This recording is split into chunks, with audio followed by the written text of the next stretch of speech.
A Manual of Self-Awareness. Luangpor Teean Jita Subho. Foreword. Throughout the 30 years of his teaching, Pun Intapu, later known as Luangpor Teean Jita Subho, pointed out the true essence of truth which is latent in everyone without exception, regardless of nationality, religion, sex, or age.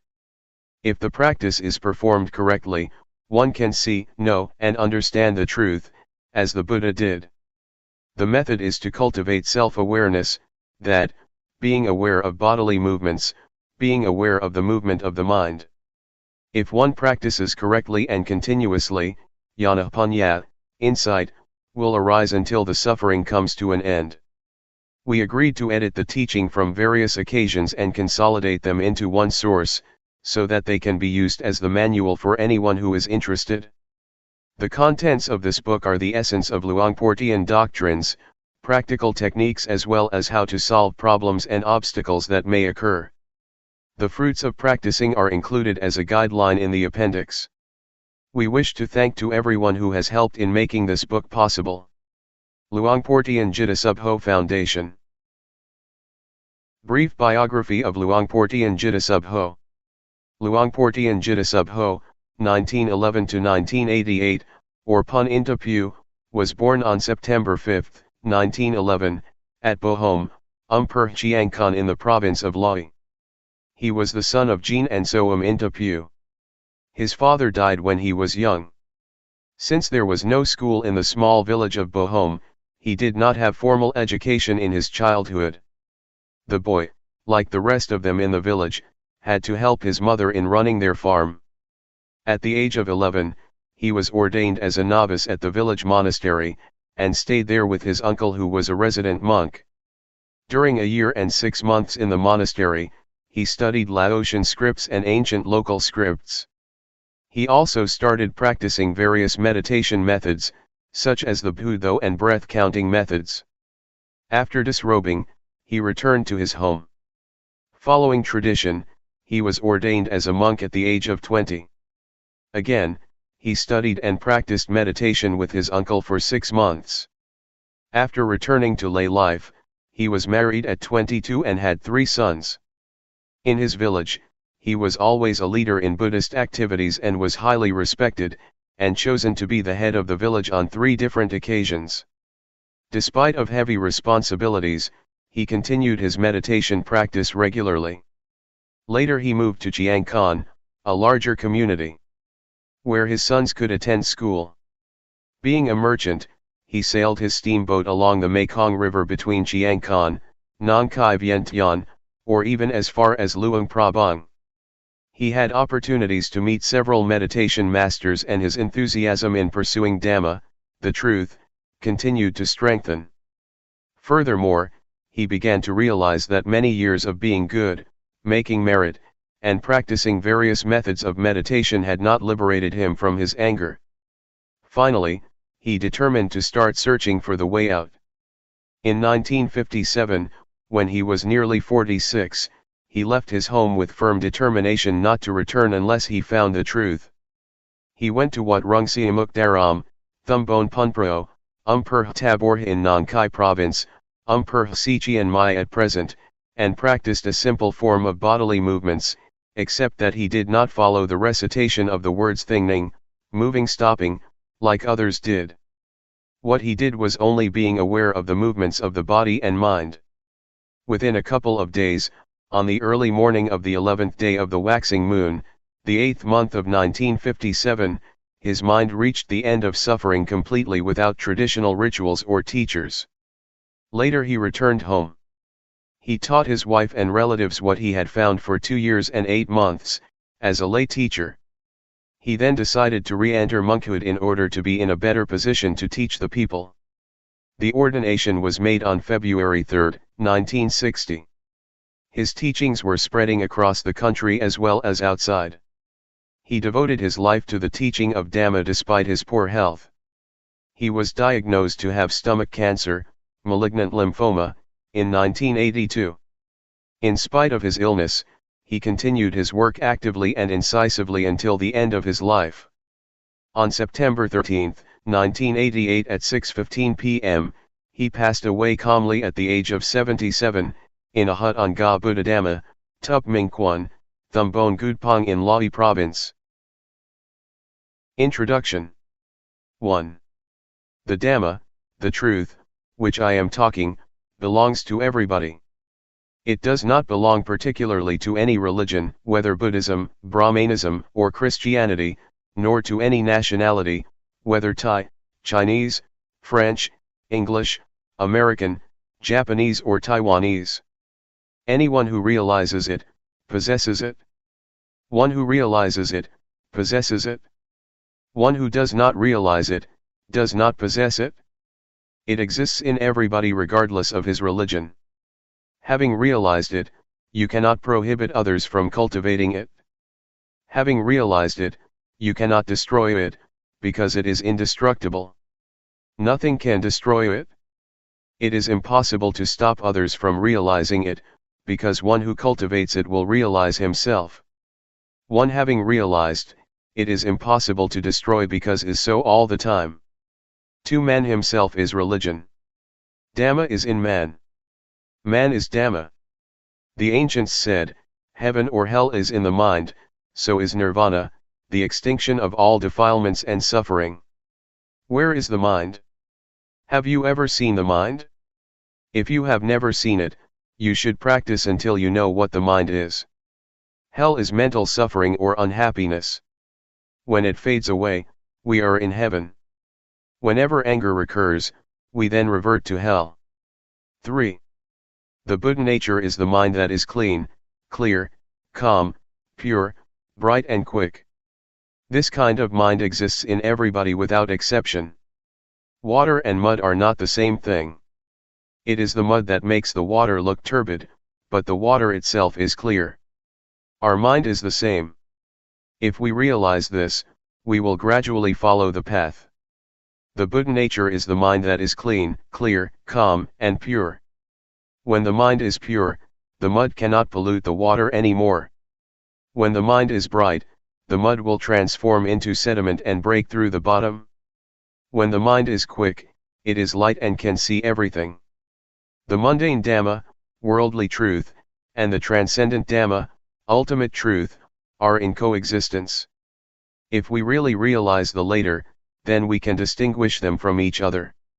If we do not realize it, we cannot make a distinction. 4.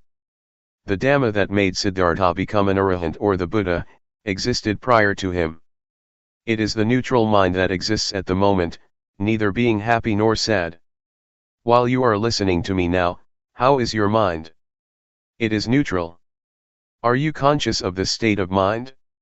If you are conscious of this neutral mind, this is what we call calmness.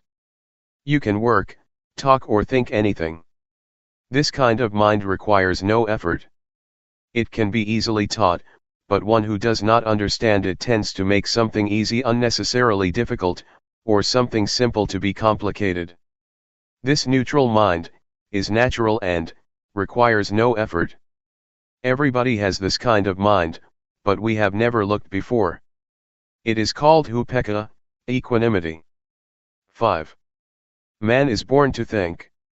He thinks this and that endlessly. Thoughts flow all the time like a stream. Thought is the quickest thing. It is quicker than lighting or anything. Suffering arises because we do not see thought. Thought itself is not suffering. When thought arises, we do not see, know, and understand it simultaneously, so greed, anger, or delusion arises and brings us suffering. In fact, there is no greed, anger, or delusion. They occur because we do not see the source of the mind. 6. So let us cultivate self-awareness. When thought arises, we see, know, and understand it. It is sati samadhi panya, awareness, attention, insight. We call it self-awareness. Whenever we are aware, thought cannot concoct. If we do not see it, it will concoct endlessly. This method is the shortest way to sudden enlightenment. Part 1. Cultivating self-awareness. Self-awareness. Let us be aware of the movements of the body, for example, while we are blinking, be aware, while we are breathing, be aware. When thought arises, be aware. This is what we call sati, or self-awareness. Self-awareness is invaluable. We cannot buy it, nor can anyone cultivate it for others. For example, when I am clenching my hand, is anyone conscious of my feeling? No one is. Outwardly, you can see I am making a fist, but you are not conscious of my feeling. Similarly, when someone is making a fist, I can see but I am not conscious of his feeling. Rhythmic movements. There are certain techniques to do certain jobs in order to achieve the end. In the same way, the cultivating of self-awareness to achieve sati, samadhi, panya, awareness, attention, insight, needs technique too. Do not sit still. Move rhythmically all the time. Do not close your eyes. You can sit in any position or on a chair, stand or lie down. Now I will suggest the method to you. See illustrations. First, rest the hand's palm down on the thighs. Second, turn the right hand onto its edge, be aware, do it slowly, then stop. Do not say to yourself turn the right hand, being aware is enough. Third, raise the right hand up, be aware, then stop. Fourth, lower the right hand to rest on the abdomen, be aware, then stop. Fifth, turn the left hand onto its edge, be aware, then stop. Sixth, raise the left hand up, be aware, then stop. Seventh, lower the left hand to rest on the right hand, be aware, then stop. Eighth, move the right hand up to rest on the chest, be aware, then stop. Ninth, move the right hand out, be aware, then stop. 10th, lower the right hand onto its edge on the thigh, be aware, then stop. 11th, face the right palm down, be aware, then stop. 12th, move the left hand up to rest on the chest, be aware, then stop. 13th, move the left hand out, be aware, then stop. 14th, lower the left hand onto its edge on the thigh, be aware, then stop. 15th, face the left palm down, be aware, then stop. This is a practical way of cultivating self-awareness.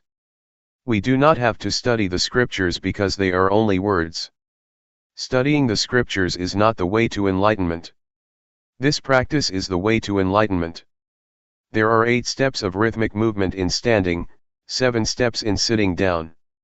We should also be aware in other positions, such as lying on our left side, right side, or lying flat on our back, getting up from the left side, from the right side, and from lying flat on our back. You should cultivate self-awareness frequently. Walking back and forth, Jungama walking.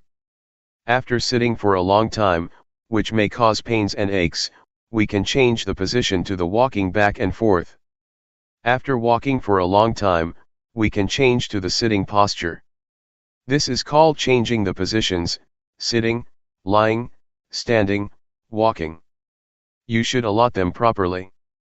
Do not move the arms while walking. We should fold the arms across the chest, or clasp the hands behind the back. While you are walking back and forth, be aware of the feeling or the feet. It is not necessary to say to yourself, right foot moves, left foot moves. Do not walk too fast or too slow, walk naturally. Be aware while you are walking. If you walk without self-awareness, it is useless. Cultivating self-awareness in daily life. To cultivate self-awareness, we must practice as much as possible. We can practice even when we get in a car, or on a bus. While we are sitting on a bus or in a car, we lay our hand on the thigh, and turn the palm up and down, or we run the thumb over the fingertip, or we make a fist and open it repeatedly. Do it slowly and be aware. Wherever or whenever you practice, take it easy like playing. Only move one hand at a time, do not move both hands at the same time. If you move the right hand, do not move the left hand. If you move the left hand, do not move the right hand. Someone might say, I am very busy. I do not have time to practice, or I cannot do it, I am not pure enough. These are excuses. If we intend to do something, we can find time to do it. Whatever we do, be aware. For example, if you are a teacher, when you pick up a pen, pick it up with awareness. While you are writing, be aware. This is the natural way of cultivating self-awareness, learning Dhamma with nature. While you are having a meal, pick up the spoon, be aware, take the food into your mouth, be aware. While you are chewing food, be aware, swallowing food, be aware. Practice continuously like a chain. I guarantee the teachings of the Buddha, and the method I teach. I guarantee what I am saying, if you are serious enough and practice continuously, like a chain or the hands of the clock that rotate all the time.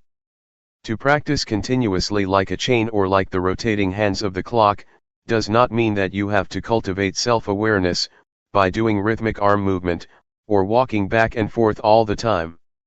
The word to practice all the time means to be aware while doing all daily tasks, washing clothes, sweeping floor, cleaning house, washing dishes, writing, or buying and selling, just be aware. This awareness will accumulate little by little like the raindrops fall into a good container, and fill it to the brim. When we walk forwards or backwards, move the hand in or out, be aware. When we go to bed, we can make a fist and open it repeatedly until we fall asleep. When we wake up, we should continue our practice. This is called cultivating self-awareness. Summary.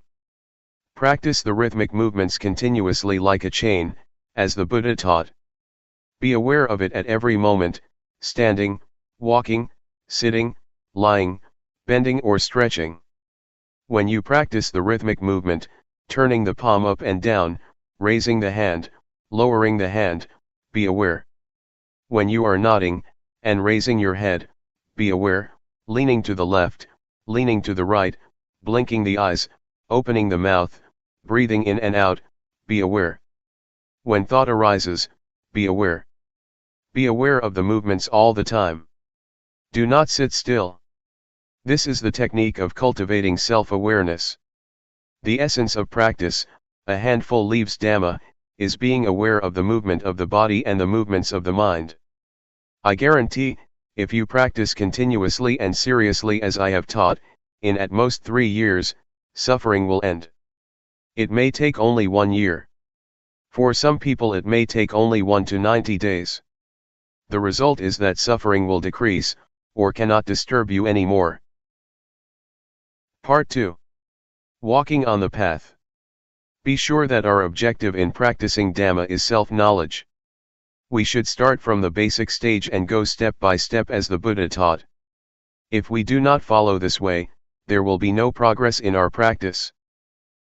Basic stage. For the beginners, doing rhythmic arm movement is better than walking back and forth. Move the arm rhythmically, slowly, gently, and lightly.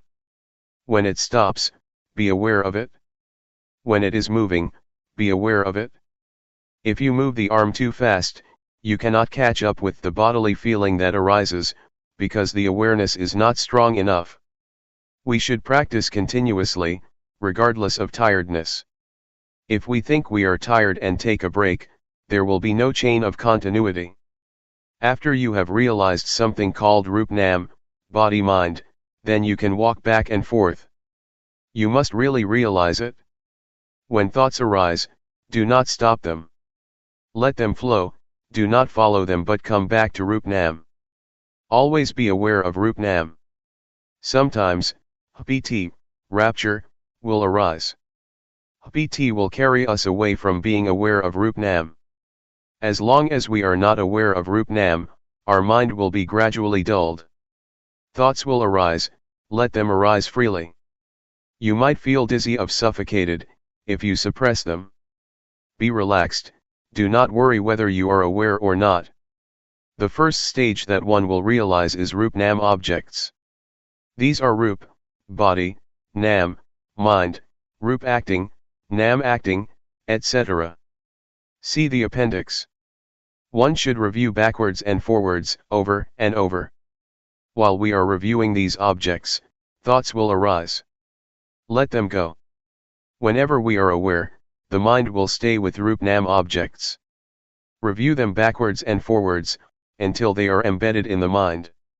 When thoughts arise, sometimes we are carried away by them, which might make walking or doing rhythmic movement faster or quicker. We should be aware and slow down.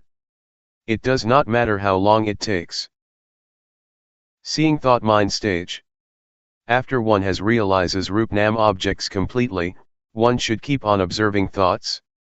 Speed up the rhythmic arm movement or walk faster. Do not suppress thoughts. Practice with ease. Observe thoughts with ease. Whenever thought arises, whether gladness or sorrows, be aware of the bodily movements, then thought will stop immediately. Generally, when thought arises, the mind will be dragged along, like a kitten trying to catch a big rat. The rat, thought, is bigger and stronger than the kitten, awareness. When the rat shows up, the kitten, by nature, will catch the rat. The rat is frightened and runs away with the kitten holding on. After a while the kitten becomes tired and let the rat go. Similarly, thoughts will arise endlessly and stop by themselves. As we cultivate self-awareness more and more, it is like we keep feeding a kitten until it becomes a big, strong cat. When thought arises, the mind will not be dragged along, and thought will stop immediately. If thought arises powerfully, we have to clench our fist tightly, or do whatever actions that suit us. If it is strong enough, then thought will stop by itself. Keep on practicing. Whenever thought arises, you will be aware of it immediately. As I have often told you, if there are two men and one chair, the man who is stronger and quicker will occupy the chair. When we cultivate self-awareness more and more, this self-awareness will replace the unawareness, so the unawareness will gradually decrease. Let thoughts arise, the more thoughts arise the more we are aware. When self-awareness increases more and more, it will catch up with thoughts. Suppose that 100 thoughts arise, we are aware of only 10 but we are not aware of the other 90. Next, thoughts are 100, we are aware of only 20 but not the other 80. We continue our practice until we are aware of 80 but not the other 20. Now, we are aware of 90 thoughts, then 95. When we are aware of 95 out of 100, we should practice earnestly. Do not be discouraged or slack or sleep during the daytime. When thought arises, we are aware of it immediately again and again. Our mind will change at this point. The path starts from here. It is the beginning of nirvana. Formerly, the mind was in the dark and did not know the path. When it can overtake thoughts, then the mind will be illuminated. This light is not the external light, that can be viewed by the naked eye. The mind itself is free and illuminated. It is called wisdom eye, the arising of jnana of Vipassana, insight. We should continue practicing rhythmic arm movement or walking back and forth. We can practice at any speed we like. Keep on practicing. Let jnana, insight, itself penetrate the objects of insight. There is no need to learn from any teacher or scripture. When jnana penetrates the objects of insight, the mind will be free step by step. There are 5 steps: the first jhana, the stage of seeing, knowing, and touching the objects of insight with the mind; the second jhana, the third jhana, the fourth jhana, and the fifth jhana, respectively. When we know, see, and understand these objects of insight, thought will arise quicker. When we reach the last step, jnana will arise by itself. Once I attained this state, I understood the saying that the Lord Buddha has his hair cut only once. Whenever you have attained this, you could understand it, you cannot know it beforehand. If you know it beforehand, that is knowledge of Jnana. It is not being. When I see, know, and understand this, I realized, oh, the Lord Buddha has his hair cut only once, that does not mean the real hair. It means this was cut off. As we fasten a rope tightly between two poles, when we cut it in the middle, each part will return to its pole and cannot be rejoined. We will know and see the change. It is absolutely light, as if it is weightless. It is the end. When it ends, jnana will arise, and one will realize the end of suffering. Recommendations. There are two kinds of thought. The thought that comes in a flash, then goes away. This kind of thought brings anger, greed, or delusion. The second kind is the thought that we deliberately think. This one does not bring anger, greed, or delusion, because we intend to think with mindful knowledge. In this method, do not try to suppress thoughts. Let thoughts arise naturally. The more thoughts arise, the more we are aware. Some people feel annoyed with the distractions and worried that there is no samadhi, meditation. This is a misunderstanding. Distraction is a good thing because the more thoughts arise, the more we are aware. Keep on cultivating self-awareness earnestly, but do not concentrate. When thoughts arise, do not suppress them, but detach from them by being aware of the bodily movements. Self-awareness will replace the unawareness. Observing thought is the most important thing, which most people ignore. When thought arises, we begin to criticize or make comment on it. This means that we get into thought. It is not letting go of thought. It is knowing thought, not seeing thought. If we keep observing thoughts without any bodily movement, when thoughts arise, we will get into them easily. Therefore, it is necessary to be aware of the bodily movements. When thought arises, we will see, we will know. Whenever we see ghosts, deities, Buddha images, crystal balls, or even the Lord Buddha, that is not true seeing. It happens because the mind wanders away. We do not see the thought, so the mind concocts by itself. It concocts because we do not see the source of thoughts.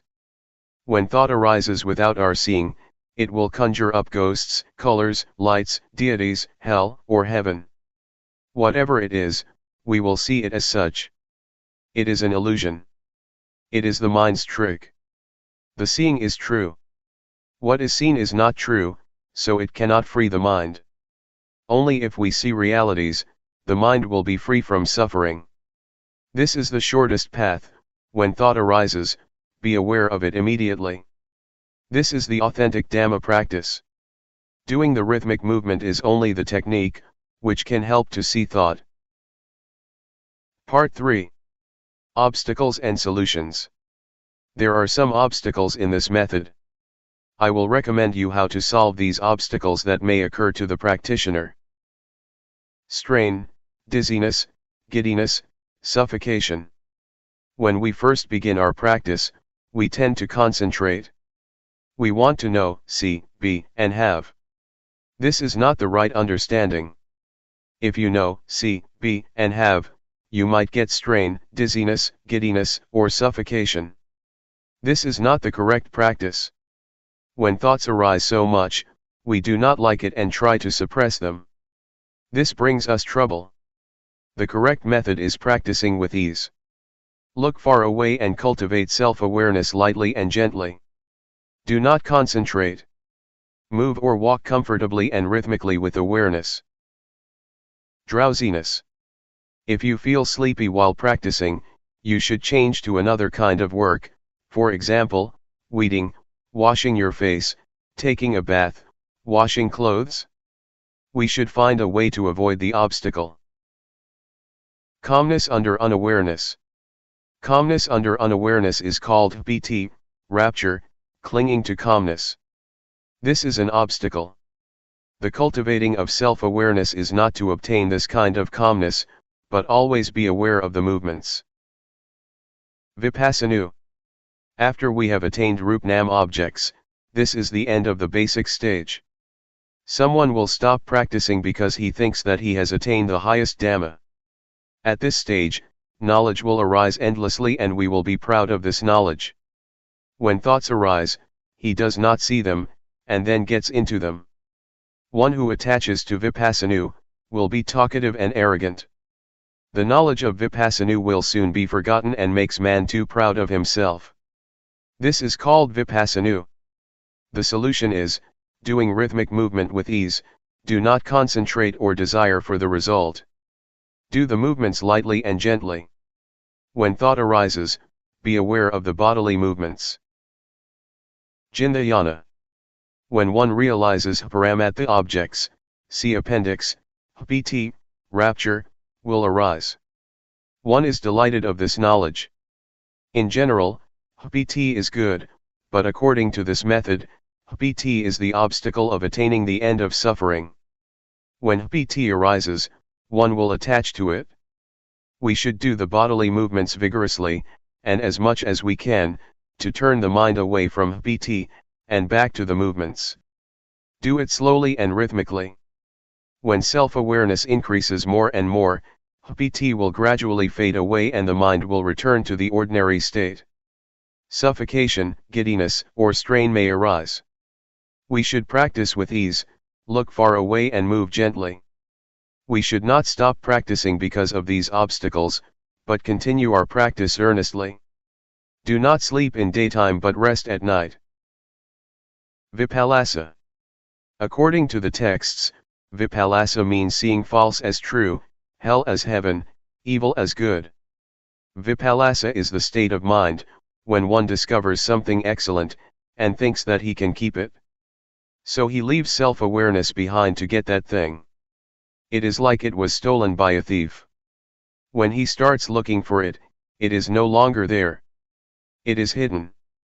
One should not leave self-awareness, even at the end of suffering or whatsoever. I realized the end of suffering after I attained it.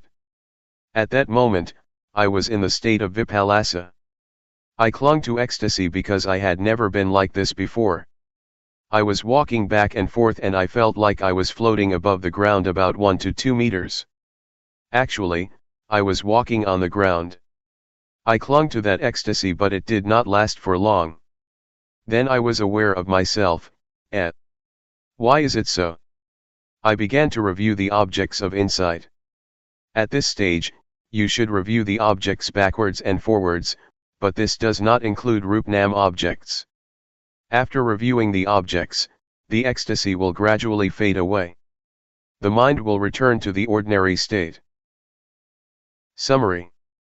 If there is strain, dizziness, giddiness, or suffocation, we should do the movements gently. Do not concentrate. Do it with ease, look far away, then the uncomfortable feelings will loosen by themselves. The solving method of Jnana is the same. Vipassana and Jnana must be solved by correcting the technique. Do not review the objects of insight. In the case of Vipallasa, we must review the objects of insight, Paramatha objects. Practice with ease. When the objects are clear, the strain will gradually decrease. Let thoughts arise, do not suppress them. When you practice, you must take care of yourself. Do not expect other people to take care of you. When anything that is not normal arises, you must stop practicing immediately. The abnormal state will gradually decrease by itself. Epilogue. 1. If we have right understanding, Dhamma practice will not be difficult. The truth that the Buddha taught exists in man. What he taught, everyone can do. 2. This method is easy. It is not necessary to study the scriptures, because the truth exists in man. Everyone can be aware of the movements of his own body and mind. Though we are not aware of ourselves, the bodies still move and thoughts arise, but we are not aware of them. The mind will conjure up unreality, if we are not aware of the movements of the body and the mind. This method is nothing other than being aware of the movements of the body and the mind. In other methods, There are many activities, for example, keeping precepts or practicing concentration. This method is not related to anything else. Why not? Because the truth exists within ourselves. 3. When we cultivate self-awareness, we should let every part of the body and the mind work naturally. Do not force them against their nature. This technique can be applied naturally, and does not do anything against the body's functions. Eyes, to see. Ears, to hear. Nose, to smell. The bodily movements must be done in a natural manner according to their functions. The mind generates thoughts, let it functions freely. Do not do anything against the natural functions of the body and the mind, but cultivate the self-awareness to catch up with the movements of the body and the mind. 4. There are two kinds of calmness. The first is the calmness under unawareness, a dull calmness like a brick or stone. It is called calmness without bhunya or calmness under delusion. The second is calmness with awareness. It may not be called calmness, but should be called enlightenment. This kind of calmness is calmness without anger, greed, delusion, calmness without ignorance, calmness without unawareness. Whatever you call it, it is only words. Calmness with awareness means we do not want anything else. We no longer seek for teachers, or methods, or places.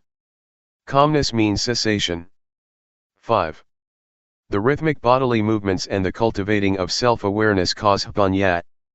This bhunya does not arise from intellect. It arises from the law of nature. We call it jnana bhunya of Vipassana, wisdom of insight. What is the meaning of bhunya arising? It means bhunya arises from the realization of a set of insight formulas. It is not necessary to learn these formulas from the scriptures.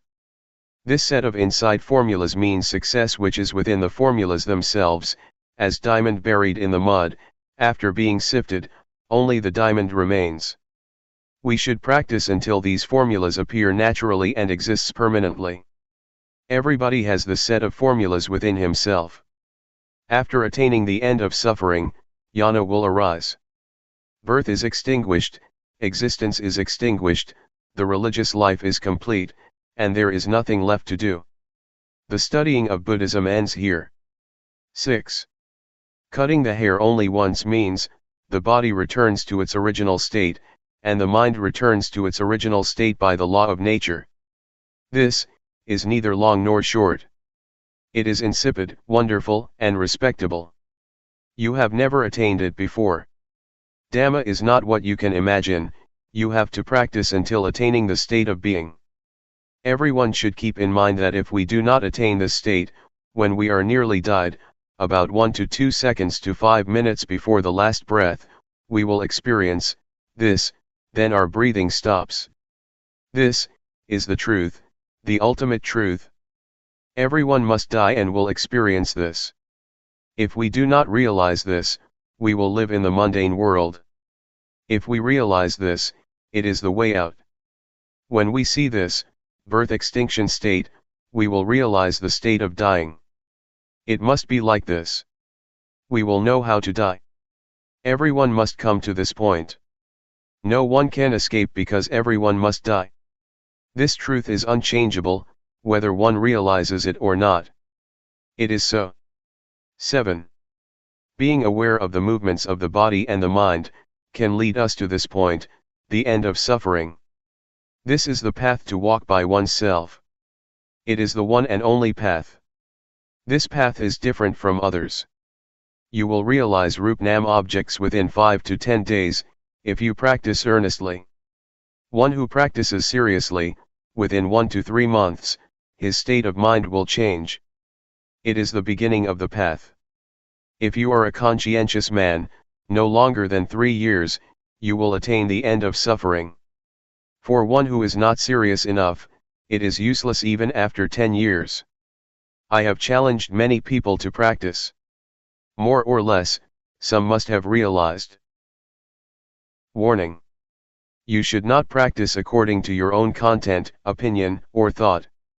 In order to make your practice progress, You should be obedient to the instruction of the craftsman, the teacher. You should avoid talking to each other, and refrain from taking all kinds of addictive things, such as cigarettes, tea, coffee, etc., otherwise your mind will be attached to them. You should practice with determination. Do not deceive yourself. Do not sit still. Keep doing rhythmic movements continuously. Do not concentrate. Practice with ease. Open your eyes. Let thoughts arise freely, do not suppress them. For this method, you will see, know, and understand this way, see appendix. If you see other than this, it is not correct. To one that feels. The teaching of Luangpor Teean. Original preface. This book is not concerned with words, but with the practice at yourself, the fruit that is received, you receive it at yourself. This method is therefore the most direct and easiest. It is to watch the mind at the moment it thinks, to know the deception in the actual moment, and to resolve it there. It isn't that knowing the thought we evaluate it, because doing so is delusion, anger and greed as well. When we can cut here, there is Sati Samadhi Panya complete at this moment. Practitioners who tried the practice, both Thai and non-Thai, especially Singaporeans, have given donations towards the printing of this book, which is being published for those who have never tried the practice. The practice described in this book is of such value to be priceless, just as the life of humans has no price and cannot be bought or sold. Luangpor Teean. February 1 BE 2527, 1984. It rains hard on a covered thing. It rains not hard on an open thing. Today we shall talk about how to end dukkha, suffering, according to Buddhism. The Buddha taught that each of us could come to the very important point of the cessation of dukkha. So I shall talk about a simple and direct method of practice according to my own experience. I can assure you that this method can really release you from dukkha. When we talk about a method to end dukkha, the words are one thing and the practice is quite another. The method of practice is a method of developing sati, awareness, in all positions, standing, walking, sitting and lying. This practice has frequently been called satipatthana, the grounds of awareness, but whatever you call it, the point is to be aware of yourself. If you are aware of yourself, then moha, delusion, will disappear. You should develop awareness of yourself by being aware of all your bodily movements, such as turning your hands, raising and lowering your forearms, walking forward and back, turning and nodding your head, blinking your eyes, opening your mouth, inhaling, exhaling, swallowing saliva, and so on. You must be aware of all of these movements, and this awareness is called sati. When you have awareness of yourself, the unawareness, which is called moha, or delusion, will disappear. To be aware of the movements of the body is to develop sati. You should try to develop this awareness in every movement. When you are fully aware of yourself, there arises a certain kind of panya, knowing, in the mind that knows reality as it is. To see yourself as you are, to see Dhamma, actuality, the way things are, the truth of nature, of existence. To see Dhamma isn't to see deities, hell, or heaven, but to see oneself turning the hands, raising and lowering the forearms, walking forwards and back, turning and nodding the head, blinking the eyes, opening the mouth, inhaling, exhaling, swallowing saliva, and so on. This Rup Nam.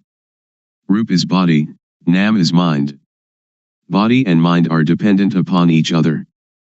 What we can see is Rup, and the mind that thinks is Nam.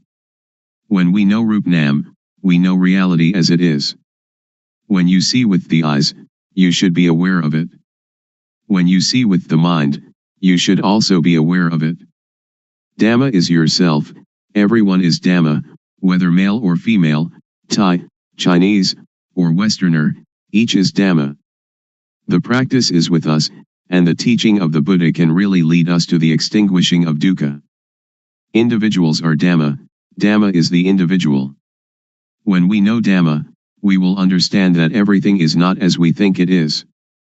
Everything is samudhi, supposition. This is the panya that arises so that the real teaching of the Buddha can be realized. Whether the Buddha existed or not, Dhamma is there. When you really see this, you will be beyond your superstitions. Once you that Dhamma is yourself, it is you that lead your own life, not anything else. This is the beginning of the end of dukkha. Next, we try to develop sati in all our movements in daily life. For example, when we make a fist or open it, we are aware of it. And when we are aware of all our movements, then not knowing, or moha, disappears by itself. When there is awareness of ourself, there is no delusion. It is like pouring water into a glass. As we pour the water in, it displaces the air, and when we have filled the glass with water, all the air has gone. If we then pour the water out, air instantly goes back into the glass. Just so when there is moha, sati and panya cannot enter.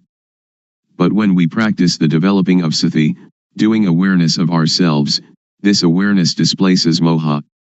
When there is sati, moha cannot arise. Actually, there is no dosa, moha, lopa, anger, delusion, greed. Why not? As you are listening to me talking, how is your mind? Your listening mind is natural, and free from dosa, moha, lopa. Now we come to know sasana, religion, Buddha sasana, Buddhism, papa, sin, and punya, merit. Papa is stupidity, punya is cleverness or knowingness. When you know, you can relinquish. Sasana is the individual, and Buddha sasana is the sati panya, awareness knowing, that enters and knows the mind. The word Buddha means one that knows. In developing sati in all our movements, we develop total awareness in the whole body. When thought arises, we see it, know it, and understand it.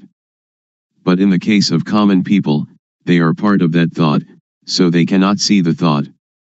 Suppose that we are in a mosquito net, which is inside a room of a house. We must first come out of the room and the house to see that we were also inside them. Thought is the same. We cannot see it if we are part of it. We must come out of it in order to see it clearly. When we see it, thought stops. It is just like bringing a cat into our house to get rid of the rats that are disturbing us. Cats and rats are enemies by nature. At first the cat may be very small and very weak, while the rats are large and full of energy. So if the cat pounces on a rat, it is dragged along as the rat runs away, and, after holding on for a while, it must let go. We cannot blame the cat, but we must feed it. We feed the cat often, and soon it is very energetic and very strong. Then, when the rats come, the cat can get them. When the rats are caught, they die of shock at once, before the cat eats them. Thought is the same. If we develop sati, then when thought arises we become aware of it, and it stops. The thought does not continue, because we are aware of it. It disappears because we have sati, samadhi, setting up the mind, steadiness of mind, and panya all together at that moment. Sati, or awareness, means to be alert like a cat watching for rats. When thought arises, we do not have to be a part of it. It will arise and disappear by itself. When there is sati, there is no moha. When there is no moha, there is no dosa, moha, lopa. This is called namrup.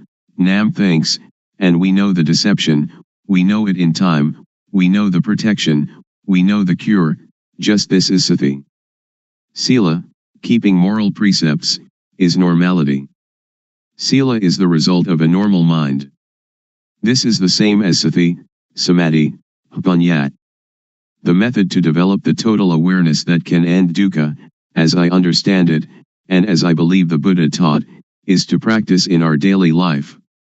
So we need not sit cross-legged with eyes closed. If we sit like that, we cannot work. If a thief comes, he will succeed in robbing us, so we should open our eyes, and then we can work at any kind of work, and all the time we can practice the developing of sati. Whether we are students, teachers, parents, sons, daughters, policemen, soldiers, or government officials, all of us can fulfill our responsibilities while practicing developing sati. Everybody can do their duty practicing developing sati. How? Since we do not sit with eyes closed, we can go on with our duties and see our mind at the same time. The mind has no real self. As soon as it thinks, we see it, we know it, we understand it.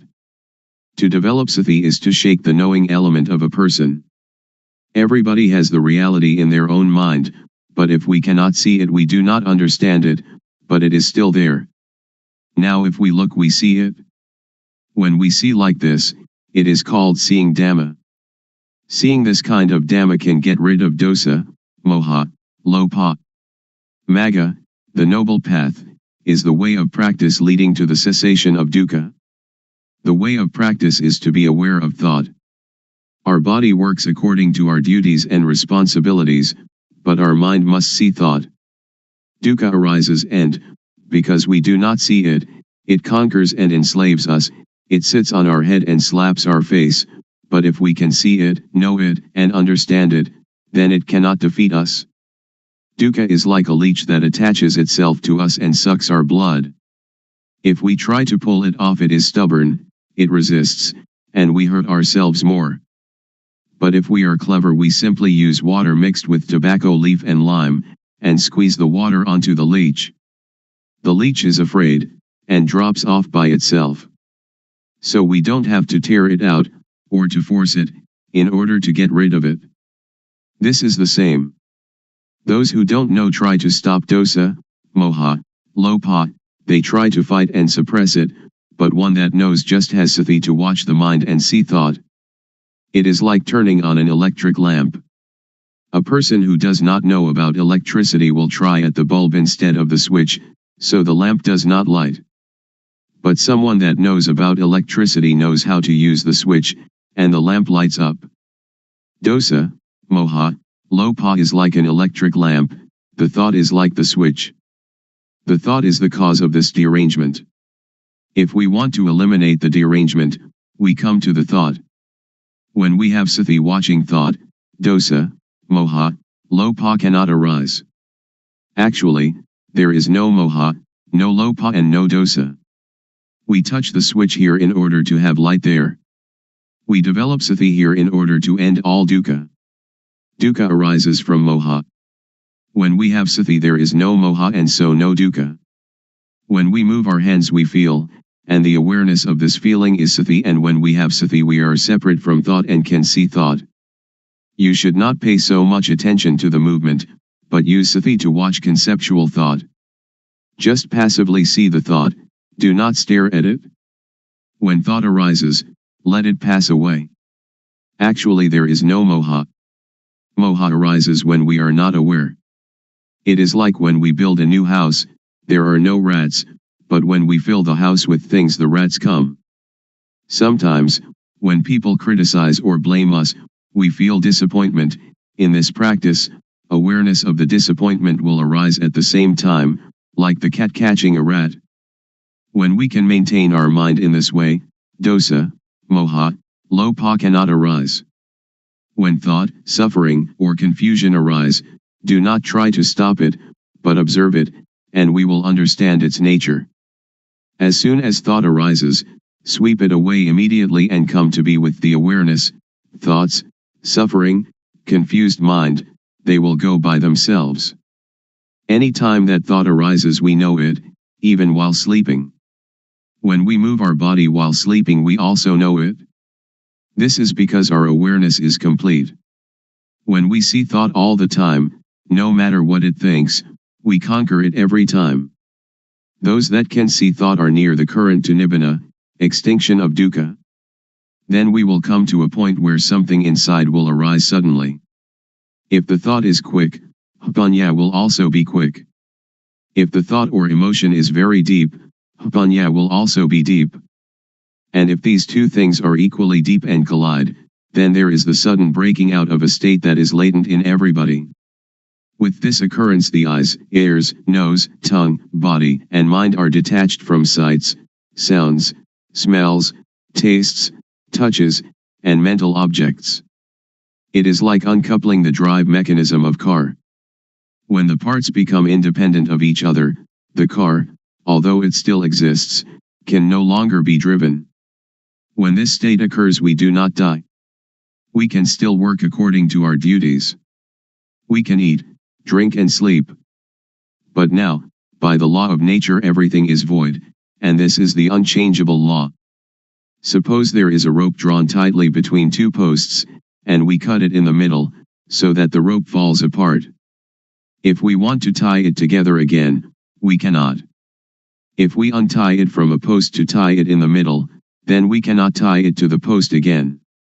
This is like the six senses of one that realizes their original nature. When their eyes make contact with an object, there is no attachment, just as a screw that is stripped, without threads, cannot become attached. All of the Buddha's teaching aims to put an end to dukkha.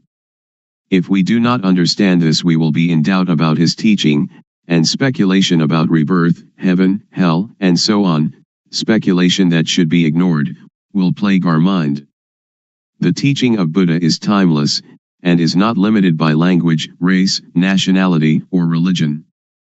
According to the Satipatthana Sutta, if you practice Satipatthana continuously, like a chain, that is, to develop sati at all moments, then arahata, extinction of dukkha, or the attainment of the anagami, non-returner, can be expected within 7 years. Or in as short a time as 7 months or even 7 days.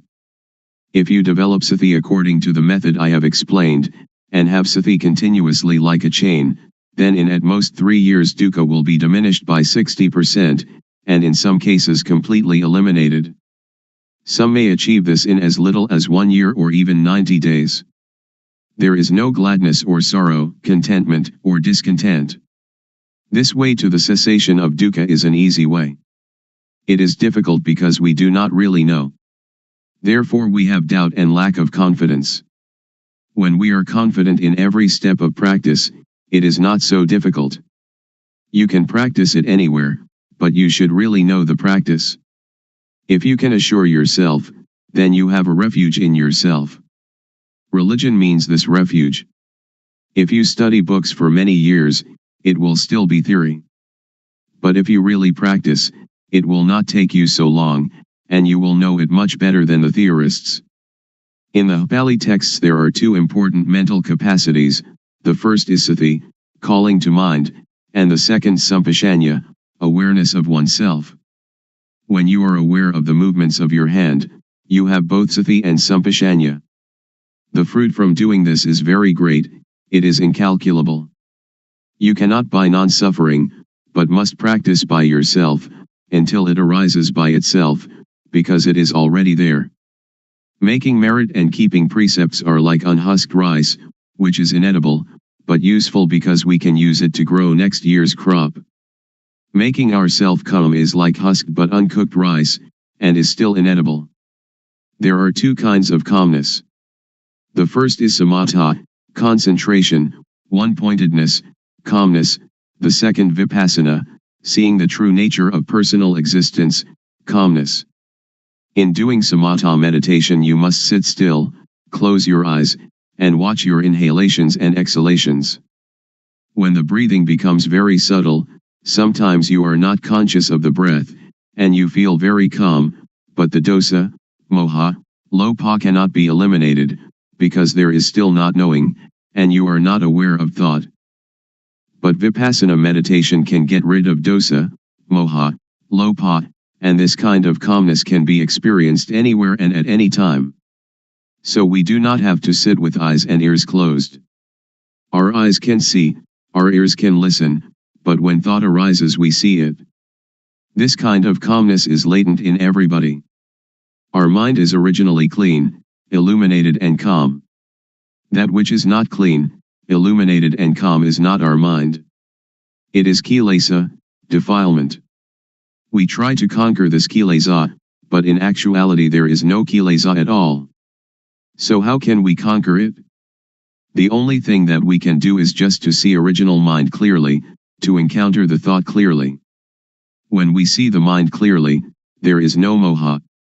The word clean indicates the mind's natural state, not stained or covered by anything. We have satipanya penetrate into the mind and see it, knowing it to be stable and unaffected by anything. This is the cleanness of the mind. The illumination of the mind is like having a bright light that allows us to go in safety wherever we may go.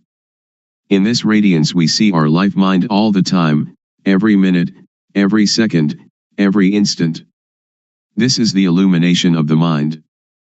Calm means cessation, the cessation of dosa, moha, lopa, of all agitation and difficulty, the cessation, too, of seeking any method or system. We need no longer look for a teacher because we really know, for and by and in ourself. When we really know the mind, we know it to be clean, illuminated and calm at all times. When we know the mind, we know how dukkha arises and how dukkha ceases. We know thought every time it thinks. We are even aware of our heartbeat. And whatever our movements are, we know them. We know by watching naturally, without strain or tension. The knowing is very quick, it is quicker than lightning, quicker than electricity, quicker than anything. The knowing is the same as Hapanya, the same as Satipanya, Sati and Samadhi and Hapanya, they are all the same. The Hapanya really knows everything. Even when the slightest sound occurs, we know it. The wind touches our skin, we know it. Thought arising in any manner, we know it.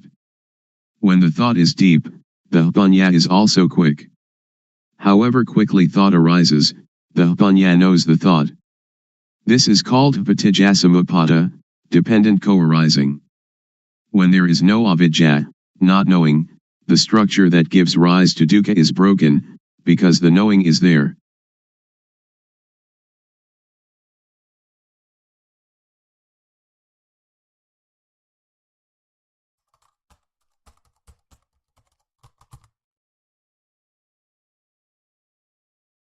May all beings be at ease. Whatever living beings there may be, whether they are weak or strong, omitting none, the great or the mighty, medium, short or small, the seen and the unseen, those living near and far away, those born and to be born. May all beings be at ease.